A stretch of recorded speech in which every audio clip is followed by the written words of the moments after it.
Assalamualaikum warahmatullahi wabarakatuh. Jumpa lagi di channel Pengacara Santuy Official. Bukan siapa-siapa, hanya lawyer Deso. Kita akan kembali membahas pertanyaan dari sahabat viewers. Kali ini berkaitan dengan daftar bukti surat dalam persidangan perkara perdata di pengadilan. Pertanyaannya saya bacain dulu ya. Dari sahabat viewers dengan akun YouTube @ayuyuli. Mau tanya bang, daftar bukti itu yang gimana ya? Kurang paham, mohon penjelasan. Mohon dijelaskan, terima kasih sebelumnya. Ya, langsung saja kita bahas ya. Di dalam suatu perkara perdata, baik itu di pengadilan negeri ataupun juga di pengadilan agama, ketika para pihaknya hadir ke persidangan, kemudian juga mengikuti seluruh rangkaian persidangan, baik si penggugat maupun si tergugat, kedua-duanya hadir, maka nanti pada tahapan sidang pembuktian, tentu masing-masing pihak ini diberikan hak untuk mengajukan salah satunya bukti surat. Nah, bukti surat ini biasanya supaya lebih tertib, supaya lebih rapi, harus dibuat yang namanya daftar bukti atau daftar bukti surat, supaya untuk memudahkan baik si para pihak itu sendiri dalam memahami bukti-bukti surat yang diajukan di persidangan pada saat pembuktian, dan juga untuk memudahkan majelis hakim memahami, memperinci, dan mengetahui apa saja sih bukti-bukti surat yang diajukan oleh para pihak dalam sidang pembuktian. Saya ada beberapa contoh ya, ini saya perlihatkan supaya lebih mudah untuk dipahami. Daftar bukti surat yang diajukan itu kan tergantung bukti-buktinya seberapa banyak. Itu tentu tidak ada ketentuan, tidak ada batasan, tidak ada yang mengatur harus berapa lembar, harus berapa bukti, itu bebas. Terserah pada pihak yang mau mengajukan bukti itu, mau ngajuin bukti apa saja, mau mengajukan bukti surat berapa bukti, itu bebas, boleh-boleh saja. Yang penting, kalau misalkan para pihaknya hadir, sebisa mungkin harus membuat daftar bukti surat. Ini saya sudah punya contohnya, daftar bukti surat dari pihak penggugat. Nah, tampilannya kurang lebih seperti ini ya. Karena ini menggunakan lawyer, menggunakan advokat, maka di atasnya di sini ada kop surat. Nah, kemudian di bawahnya baru ditulis di sini daftar bukti surat penggugat. Jadi ada keterangannya, ada judulnya di sini. Ya, namanya adalah daftar bukti surat penggugat. Kalau misalkan kita sebagai tergugat mau ngajuin bukti surat, maka di sini judulnya adalah daftar bukti surat tergugat. Kemudian tuliskan di bawahnya dalam perkara nomor berapa. Sebutkan nomor perkaranya.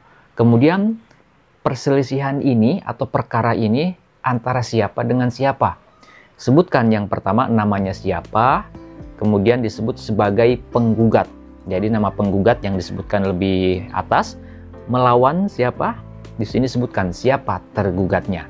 Kemudian di bawahnya ada titik mangsa ya, tanggal, kemudian juga tahun, kemudian lanjut di sini kepada yang terhormat ketua dan majelis hakim yang memeriksa perkara nomor sekian. Ya, di bawahnya dengan segala hormat, baru masuk di sini, sampaikan atau cantumkan kalimat seperti ini kurang lebih. Dengan ini kami mengajukan bukti-bukti surat penggugat sebagai berikut. Kemudian buat kolom. Nah, kolomnya yang pertama itu untuk nomor urut, kemudian kolom yang kedua ini untuk kode bukti, yang berikutnya bukti surat apa atau nama buktinya apa ya di situ. Apakah akte kah, apakah misalkan perjanjian dan lain sebagainya. Kemudian keterangan. Nah, nanti kalau misalkan sudah selesai menyebutkan berapa buktinya dan buktinya apa saja, ditutup dengan kalimat penutup seperti ini ya, diantaranya misalkan demikianlah bukti-bukti surat yang penggugat ajukan ya, semoga dijadikan pertimbangan oleh majelis hakim pengadilan negeri mana misalkan. Atas perhatian dan kebijaksanaannya kami mengucapkan terima kasih. Tanda tangan di bawahnya, kalau kuasa hukum berarti tanda tangan kuasa hukum saja. Kalau tidak pakai kuasa hukum berarti tanda tangan para pihak itu sendiri, apakah dia sebagai penggugat atau sebagai tergugat. Nah, untuk lebih mudah memahaminya, kita lihat di papan tulis ya, saya buatkan seperti ini. Jadi yang pertama itu kita tulis dulu judulnya ya. Misalkan daftar bukti surat penggugat misal ya. Nah, kalau misalkan kita sebagai tergugat tinggal diganti di sini ya. Ya, sebagai tergugat. Jadi daftar bukti surat tergugat. Kemudian di bawahnya dalam perkara nomor berapa, sebutkan di situ nomor perkaranya berapa. Kemudian di bawahnya antara titik 2 siapa di sini misalkan Ahmad ya. Ahmad, koma sebagai penggugat misalkan. Terus di bawahnya melawan. Melawan siapa? Di bawahnya ditulis di sini misalkan Hasan ya. Hasan sebagai tergugat. Nah, jadi judulnya ditulis seperti ini. Kemudian di bawahnya di sini misalkan Jakarta, tanggal bulan dan tahun berapa di sini ditulis. Kemudian di bawahnya di sini adalah kepada yang terhormat majelis hakim ya. Terus seperti itu di ya daerah mana, misalkan di Jakarta. Kemudian dengan segala hormat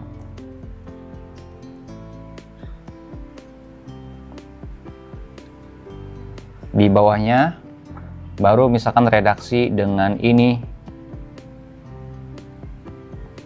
dan seterusnya ya. Jadi kurang lebih anggaplah ini misalkan layar laptop atau komputer ataupun juga kertas ya. Jadi penulisan daftar bukti surat itu sebetulnya tidak ada ketentuan yang baku harus A, B, dan seperti apa, kemudian ada persyaratan-persyaratan yang lainnya, itu tidak ada. Yang terpenting daftar bukti surat itu dibuat dengan teliti, dengan cermat, dengan jelas, dan dengan terperinci untuk memudahkan para pihak dan juga majelis hakim memahami bukti-bukti yang diajukan itu apa saja, berapa jumlah buktinya, dan keterangannya seperti apa untuk membuktikan apa. Itu yang terpenting. Ini adalah bagian kepala daripada daftar bukti surat itu sendiri. Sekarang kita masuk ke kolom ya, ke kolom yang harus kita buat. Saya hapus dulu. Oke, jadi kolomnya pun ini tidak ada ketentuan baku harus seperti apa, itu bebas ya, sesuai selera. Yang jelas penulisannya jelas, kemudian juga keterangannya juga jelas ya. Kita buat kolomnya seperti ini misalkan ya. Nah, kolom yang pertama di sini nomor urut ya, nomor 1, 2, dan 3. Kemudian kolom berikutnya di sini kode bukti. Kode bukti, kemudian di sininya bukti surat. Kemudian di sininya misalkan keterangan. Nah, seperti ini. Contoh misalkan kita mau mengajukan bukti surat itu sebanyak 10 bukti surat. Maka silahkan. Nomornya nomor urut 1, kemudian kode buktinya apa? Bukti surat yang pertama yang ingin kita ajukan itu apa? Misalkan fotokopi KTP. Maka tulis dulu kode buktinya. Misalkan kode buktinya P-1. Karena kita posisinya sebagai penggugat, maka kode buktinya di sini yang pertama adalah kodenya P. P-1 maksudnya bukti penggugat yang pertama, yang nomor 1. Kalau kita sebagai tergugat tinggal dirubah di sini ya, T-1 atau T.1. Itu penulisannya bebas ya.